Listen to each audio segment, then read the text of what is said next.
Assalamualaikum warahmatullahi wabarakatuh. Selamat datang kembali di Rio Hotspot Channel.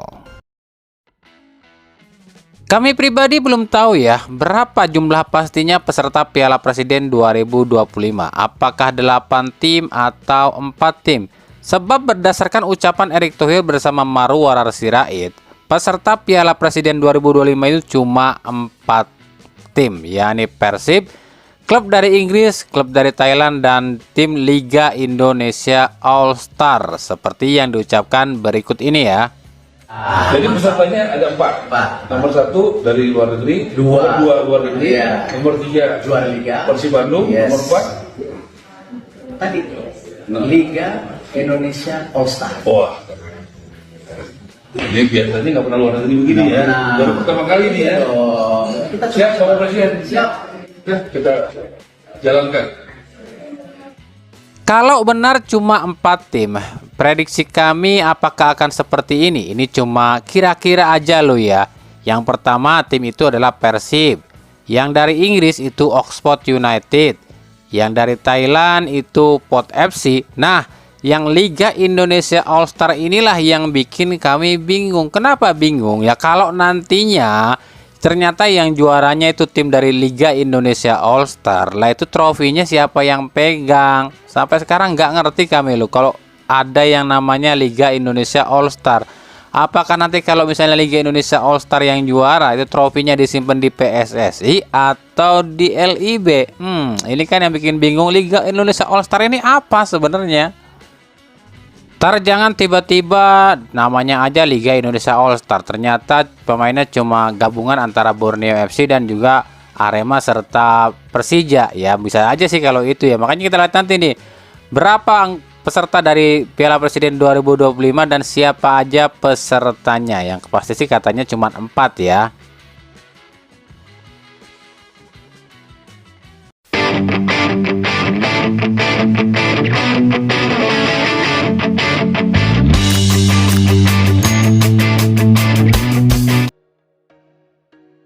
Liga 1 tak jadi pakai 11 pemain asing. Ya, dikutip dari laman bolaspot.com, Direktur PT LIB Ferry Paulus mengaku rencana 11 pemain asing ini nggak jadi. Kami pribadi hingga sejauh ini belum melihat langsung ya pernyataan dari Ferry Paulus, tapi kami akan coba bacakan seperti yang tertulis di laman bolasport.com. Sudah definitif, artinya pemain itu tetap seperti kemarin. Yang didaftarkan 8, kemudian yang bermain 6. Jadi nggak ada tuh 11. Kemarin kan emang saya nggak bilang 11, cuma proposal. Ketua Umum juga mengatakan bahwa musim ini tetap 8. Dalam waktu dekat juga akan ada informasi lanjutan tentang musim depan seperti apa. Jadi Ketua Umum PSSI juga menyampaikan itu. Jadi baiklah kita 8, ujarnya. Jadi udah jelas ya, musim depan tetap 8, tapi ini belum final loh ya, sebab nantinya akan ada pengumuman secara resmi soal regulasi Liga 1 musim depan.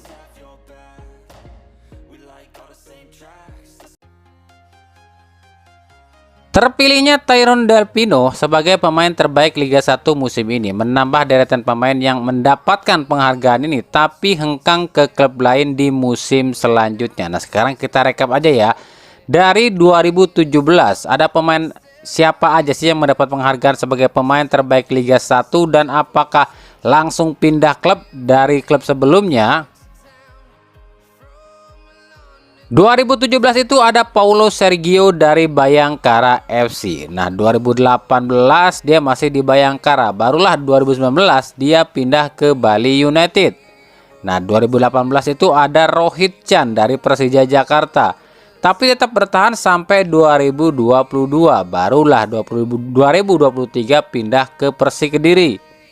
Nah dari 2019 inilah mulainya ada pemain terbaik itu langsung pindah klub ya. Seperti 2019 itu ada Renan Silva dari Borneo FC, tapi musim selanjutnya malah pindah ke Bayangkara FC. 2021-2022 ada Taisei Marukawa dari Persebaya dan musim selanjutnya malah pindah ke PSIS Semarang. Musim 2022-2023 itu Pemain terbaiknya adalah Will Jamplim dari PSM Makassar, dan musim itu sebenarnya masih bertahan di PSM cuma setengah musim aja sebelum pindah ke Borneo FC. Musim kemarin 2023-2024 ada Francisco Rivera dari Madura United, tapi musim selanjutnya malah pindah ke Persebaya. Dan musim ini ada Tirone Del Pino dari Persib sebagai pemain terbaik, dan ini kami pun belum tahu ya apakah Tirone ini bertahan di Persib atau seperti yang dirumorkan dia pindah ke Malut United. Jadi memang ya sejak 2019 itu pemain terbaik langsung pindah klub. Nah, apakah Tirone Del Pino akan mengikuti yang sejak 2019 atau mungkin 2017 dan 2018 yang masih bertahan dulu 1 tahun di klub sebelumnya.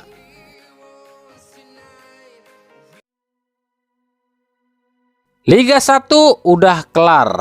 Tim yang harus terdegradasi ada PSIS Semarang, PSS Sleman, dan Barito Putra. Jujur, ini terserah kalian loh ya, mau suka atau enggak dengan ucapan kami. Kalian mau emosi silakan, mau enggak juga silakan. Tapi ini kan cuma pendapat kami loh ya. Kami itu sebenarnya ya pengennya sih bukan tim-tim ini yang terdegradasi loh ya. Tapi itu ada beberapa tim yang menurut kami harusnya degradasi sih. Salah satu tim yang justru pengennya kami degradasi adalah tim yang selalu teriak mafia. Padahal ya mungkin dia mafianya. Coba lihat di laga terakhir nih. Ini di laga lawan Arema ya. Gol kedua mereka nih. Apa nggak kelihatan banget tuh pemain Arema disuap? Ya masa seorang Emre Ridwan bisa seenak itu gocek-gocek bola ngelewatin pemain, seolah pemain Arema ngajedog aja nggak bergerak sedikit pun. Kan ini anehnya minta ampun. Ini kami yakin nih kalau hal ini terjadi pada tim lain ya kan. Ini penasihat Seman Padang udah teriak-teriak nih, udah koar-koar nih. Pak Erik tolong selidiki pemain tim anu. Pak Erik tolong selidiki wasit yang belaga di tim anu dan bla bla bla bla bla. Betul dong. Giliran klubnya yang lakuin, diem dia. Makanya kami bilang dia ini tuh orang seperti apa ya? Orang teriak dalam gentong. Mafia teriak mafia. Nah memang semua tim juga mafia di Liga Indonesia. Jadi ya betul dong ucapan kami, mafia teriak mafia. Pinter banget ya trik dan senjata dia. Dia ini trik dan senjatanya cuma satu sih. Awas ya kalau tim gue ini degradasi, gua bocorin kebusukan federasi dan sepak bola. Akhirnya apa kan, pada jiper kan digertak kayak gitu. Aduh, Wakanda, Wakanda.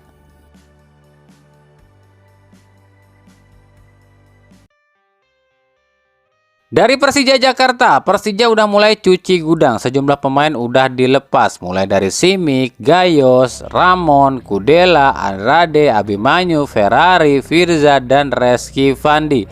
Berarti asing itu tersisa 3 orang saja di Persija, yakni Gustavo Almeida, Rio Matsumura, dan Carlos Eduardo. Nah, apakah akan ada yang menyusul selanjutnya buat dilepas? Jawabannya sih pasti ada ya. Tapi nggak tahu siapa duluan nih ya. Intinya kan kita makasih dulu dah, baru habis itu baru welcome kan.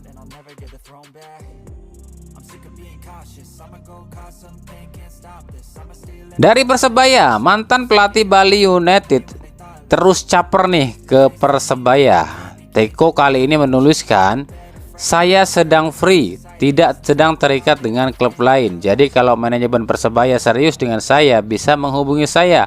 Apalagi Persebaya juga pernah menjadi bagian penting dalam karir saya, ujar Teko.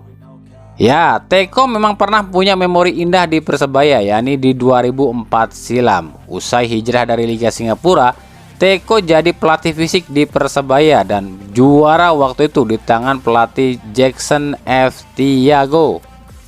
Jadi apakah memori ini akan kembali membuat Teko ini kembali ke Persebaya? Sebab sebenarnya buat kami gini loh, cuma satu sih yang bikin Teko ini nggak disukai, yakni taktik guling-gulingnya ini loh yang bikin jengkel. Kalau Teko ini ngebuang taktik guling-gulingnya ini, yakin sih banyak tim yang menyukai Teko ini. Sebab ya mungkin bisa dibilang dia ini pintar meracik strategi ya. Cuma yaitu strateginya yang dipakai adalah strategi yang bikin orang tuh jengkel, guling-guling.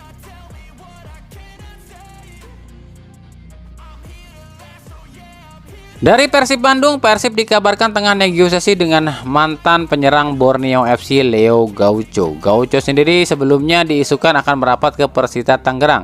Tapi ya namanya juga bursa transfer, semuanya bisa terjadi kan? Jadi kita belum tahu nih ya kemana Leo Gaucho ini akan berlabuh, apakah ke Persita ataupun ke Persib Bandung. Nah, selain Leo Gaucho, Persib pun kabarnya tengah negosiasi dengan wonderkid asal Timor Leste Gali Freitas. Nah, adanya Alfreanda Dewangga yang kabarnya akan resmi bergabung dengan Persib membuat Persib ini akan bisa menduetkan Gali Freitas di Persib musim depan bersama Alfreanda Dewangga. Jadi kalau Gali Freitas ini masuk ke Persib dan juga Giancarlo Gallifuoco pun masuk, ini artinya Persib akan menjadi double Gali dong musim depan. Gali Freitas, Gallifuoco. Iya sih, asal jangan gali lobang tutup lobang aja, akhirnya kecebur di lobang. Ada. BTW, by the way, selain Gali Freitas dan juga Leo Gaucho, ada yang namanya Frans Putros yang juga kabarnya tengah dibidik oleh Persib. Masih ingat si Putros? Si Putros ini yang membuat David da Silva dan Ciro Alves ini gak berkutik saat lawan Port FC di ACL 2. Ya, Frans Putros adalah bek tengah milik Port FC. Pemain asal Denmark naturalisasi Irak ini pernah ke Indonesia beberapa kali, yakni saat bersama Port FC melawan Persib dan bersama timnas Irak melawan timnas Indonesia. Sementara itu, inilah kondisi di luar stadion GBLA saat laga lawan Persis Solo. Tampak efeknya itu beberapa pagar GBLA rusak ya oleh oknum supporter yang memaksa masuk. Jadi kronologinya adalah mereka ini tidak kebagian tiket tapi memaksa ingin masuk. Nah, inilah alasan kami kemarin agak sewot dengan tingkah laku supporter Persib. Udahnya di luar rusuh, di dalam pun bikin rusuh juga. Bahkan seorang Erick Thohir pun sangat kecewa dengan ulah supporter Persib. Kalau nggak percaya silahkan dengarkan sendiri berikut ucapan dari Erick Thohir. Kan contoh hari ini kan ini juara, ya dengan banyaknya flare, banyaknya tentu asap, secara visual juga tidak akan mendapatkan gambar yang baik buat media-media juga, gitu. Dan itu padahal sebuah gambar yang ikonik, ya, yang bisa tersebar di seluruh Indonesia. Ya tapi ya saya harap ke depan ya ada perbaikan, ya. Tapi itulah animo penonton yang tidak bisa dibendung. Saya berharap ya semua klub ke depan harus lebih baik lagi dalam menyelenggarakan pertandingan dan liga juga melakukan perbaikan. Pak melihat. Paham sekarang kenapa kami kemarin jengkelnya minta ampun ngelihat tingkah laku para supporter Persib? Ya inilah seperti yang diucapkan Boyan Hodak, edukasi dan edukasi inilah yang harus segera dilakukan oleh Persib musim depan kepada para supporternya. Kalau nggak mau Persib musim depan didenda yang lebih gede akibat ulah supporternya sendiri. Look, I just told you there is 10 flares. 2 times game was stopped because of 10 flares. So these 10 people that start the flares, they are selfish. They come for their fun, you know, to start the flares. They don't think about anybody else. They don't think about club. They don't think about players. We stopped the game 2 times. You're losing your rhythm. The moment when you play well, when you create chances, they stop the game. But it's not really fun. And they don't think about it. Yeah, this is negative part. So you need to education, but you cannot lose the fans. You cannot play in front of empty stadium. So here you have fans. The only thing you need to educate them to how to do this properly, how to support the clubs properly, how to help club properly.